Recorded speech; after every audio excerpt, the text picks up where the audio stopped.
Pasensya na kung ngayon lang ako dumating. Kailangan na natin magmadali.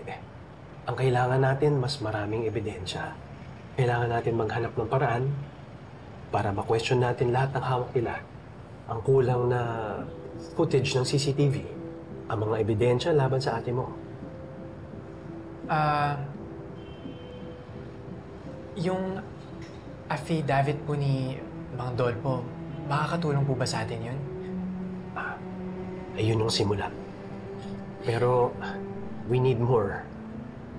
Supporting documents, medical records, photos, yung mga detalye na kahit sa tingin nyo ay maliit, pwede natin ipasok sa supplemental affidavit. For some reason, dahil matagal ng cold ang kaso na to, ine-expedite nila lahat ngayon. Kapag nagsimula na po yung hearing, dadalhin po ba si ate sa Mindoro? No. Nag-grant ng DOJ ang request of transfer of venue ng prosecution. Ang reason ay logistical practicality. Mas may access ang lahat ng parties involved. Halos lahat nandito sa Maynila. The family of the victim, mga testigo, at ang accused, si Lorena. Everything is moving so quickly. Kahit ang piskal, inihahanda ng commitment order. Attorney, ano po ibig sabihin nung commitment order? Ibig sabihin, any day now, ililipat na siya sa city jail.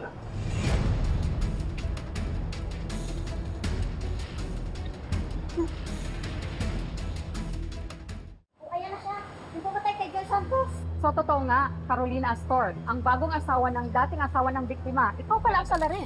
Paano po nangyari naging asawa niyo si Wilfred Santos kung kayo rin po ang pumatay sa una niyang asawa? Ate! Ate! Ate! Lorena, anak! Yan na po, bawal po.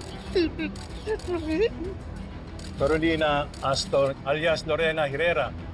By authority of this commitment order, you are now under BNP custody to be held at Quezon City Jail Female Dormitory until further court instructions. Wilfred! Ano, Lorena? Tingin ka na naman ng tingin. Naghahanap ka na naman ba ng paraan para makatakas? Don't worry. We're watching your every move. Simula dito hanggang sa signature. Hanggang correctional pa kung kailangan. Sisiguraduhin namin wala ka ng second chance. Hindi ka na makakalusot. Wilfred, kahit ngayon lang, maniwala ka sana sa sinasabi ko. Amber, anak. Huwag mo akong tawagin, anak. Pinatay mo yung mommy ko! Pinatay mo yung mommy ko! Tinako mo kami all these years! Now you're gonna pay for it! Hindi ako titigil ipaglaban na hindi ako pumatay kay Joy. Kung kasalanan na magmahal ulit at magtago para mabuhay. Oo! Araw-araw ko na yung pinagdudusahan sa konsensya ko, pero hindi ako mamamatay tao. Hindi ko pinatay yung nanay mo, Wilfred. Hindi ko pinatay si Joy. Maniwala kayo sa akin. Bumino nila. Lipas nyo ng detain.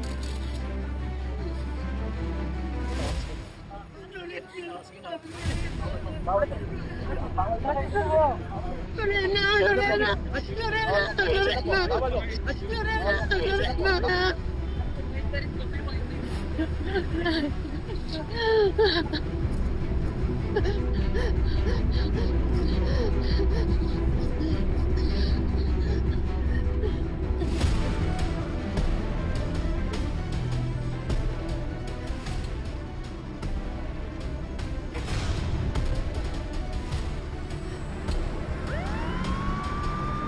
Ate!